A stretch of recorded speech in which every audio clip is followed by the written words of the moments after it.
আলাইকুম সবাইকে। আপনারা সবাই কেমন আছেন? আশা রাখি সবাই ভালোই আছেন। আমিও আলহামদুলিল্লাহ আছি ভালো। তো আজকে আমি দুটো মাছ নিয়ে আসছি, আপনাদের সাথে শেয়ার করব কিভাবে আমি বেক করি ওভেনে। তো ওগুলি মাছগুলিকে বলে মিল্ক ফিশ আমাদের দেশে। তো আমি জানি না কে কি বলে। দুটো মাছ, একটা ছোট একটা বড়। ছোটটার আমি মাথা কেটে ফেলেছি আর বড়টার মাথা রেখে দিয়েছি।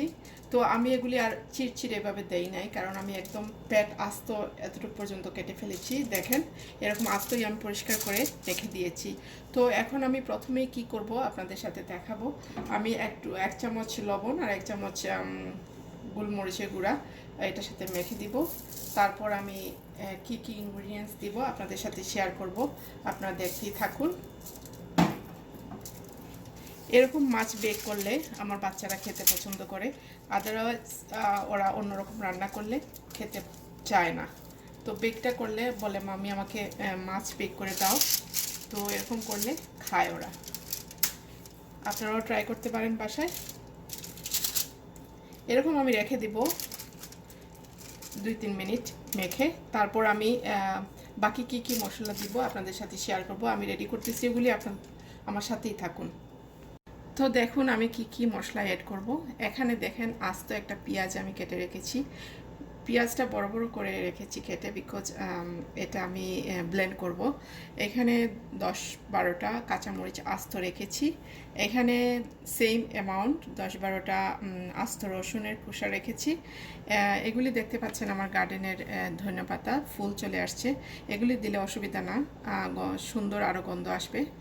এখানে 7-8 পিস লেবু আমি দেখতে পাচ্ছেন কেটে রেখেছি। লেবু স্কিনও আছে, রসও আছে। সবগুলি আস্ত আমি কেটে রেখেছি 6-7টা পিস করে।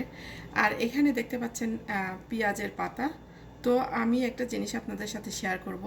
পেঁয়াজের পাতা কখনো দেখেছেন কি আপনারা পেঁয়াজের পাতার উপরে পেঁয়াজ ধরতে? দেখুন কি সুন্দর পেঁয়াজ ধরেছে আমার পেঁয়াজের পাতার উপরে।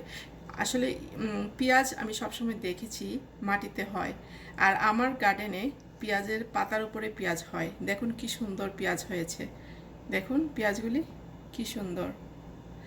তো এটা দেখানোর জন্য আমি এটা কাটি নাই, আপনাদের জন্য শেয়ার করব ভাবছি।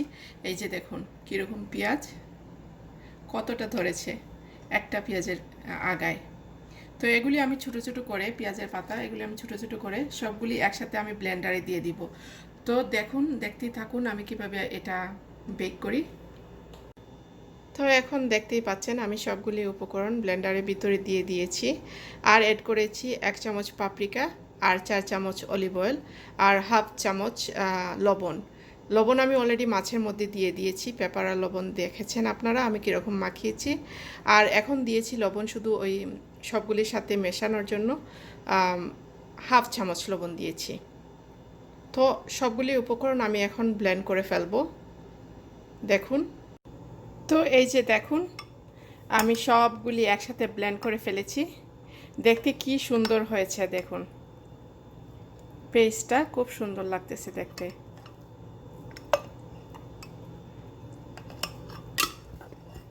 এখন আর বেশি কিছু না, আমি কি করি আপনাদেরকে দেখাবো, আমার সাথেই থাকুন।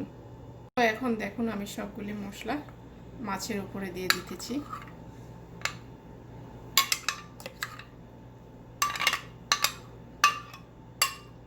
তো এখন আমি ভালো করে মাছটা মাখাবো, মশলাগুলি যাতে মাছের ভিতরে ঢুকে। এপাশ ওপাশ ভালো করে মাখিয়ে দেব, একটু টাইম নেবে।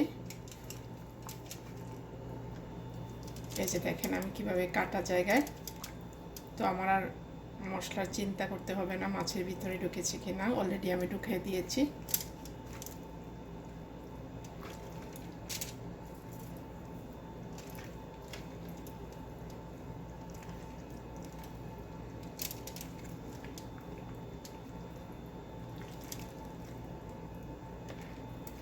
সেম ওয়েতে আমি এটাকেও করব।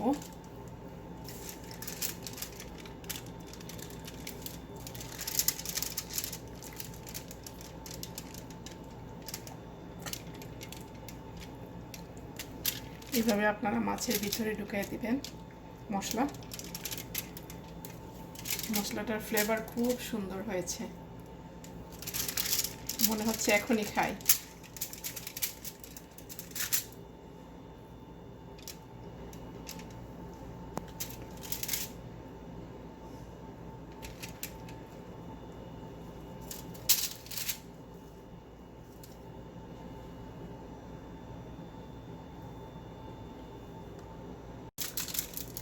তো দেখুন আমার এটা মাখানো হয়ে গেছে। সব সাইডের মশলাগুলি এক এক করে মাছের নিচে দিয়ে দিবেন। তখন যখন মাছ উল্টাবেন তখন ওইগুলি অপাস করে ওই মশলাগুলি মাছের উপরে দিতে পারবেন। এখন আমার সব রেডি, আমি মাছটা ওভেনে ঢুকিয়ে ফেলবো। আমি ওভেনে ঢুকিয়ে ফেলবো। ওভেনে ঢুকানোর আগে আমি মাছটা দেখে ফেলবো এরকম একটা ফয়েল পেপার দিয়ে, তো মাছের উপরের স্কিনটা বার্ন হবে না, কারণ ওভেনের ভিতরে উপরেও গ্রিল আছে নিচেও গ্রিল আছে, তো উপরের স্কিনটা বার্ন হবে না, সেজন্য আমি মাছটা রেখে দিলাম। এখন আর কিছু না, ওভেনে ঢুকিয়ে ফেলবো। এটা ওভেনে দেওয়ার আগে মাথায় রাখবেন ওভেনের টেম্পারেচার খুব কম আছে দিবেন, বেশি আছে দিলে মাছের স্কিনটা নষ্ট হয়ে যাবে, সেজন্য কম আছে করবেন। আমি 250 ডিগ্রি ফারেনহাইটে করতেছি। তো এখন আমি এটা ওভেনে ঢুকিয়ে ফেলবো, ওভেন থেকে বাইরে করে আপনাদের সাথে শেয়ার করব কীরকম হয়েছে। তার আগ পর্যন্ত আমার সাথেই থাকুন। তো দেখেন ওভেনে দিয়ে দিয়েছি, আর নামানোর পর আপনাদের সাথে শেয়ার করব। তো দেখুন আমি মাছটা বের করে ফেলেছি ওভেন থেকে, কীরকম হয়েছে দেখুন।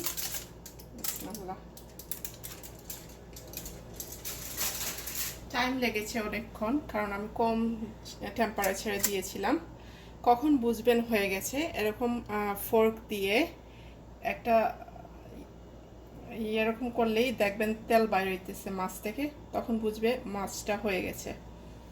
তো মাছটা হতে প্রায় 1 ঘন্টা সময় লেগেছে, কারণ আমি এটা কম আঁচে রেখেছিলাম যাতে বার্ন না হয়ে যায়।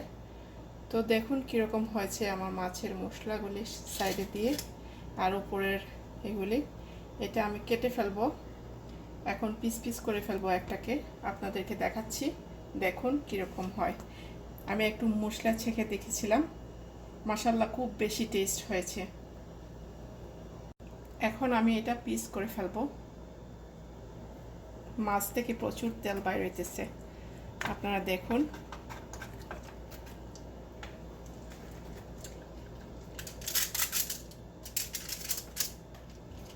কিরকম ফ্রেশ হয়েছে মাছটা দেখেন।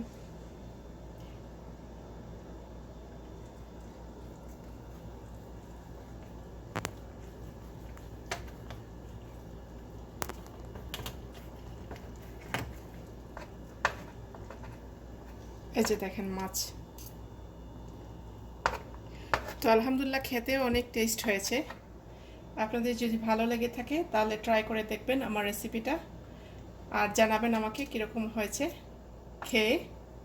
তো আজকে আমার সাথে থাকার জন্য আপনাদের সবাইকে ধন্যবাদ। ভালো থাকুন, সুস্থ থাকুন, আমার জন্য দোয়া করবেন, আমিও দোয়া করব। আল্লাহ হাফেজ।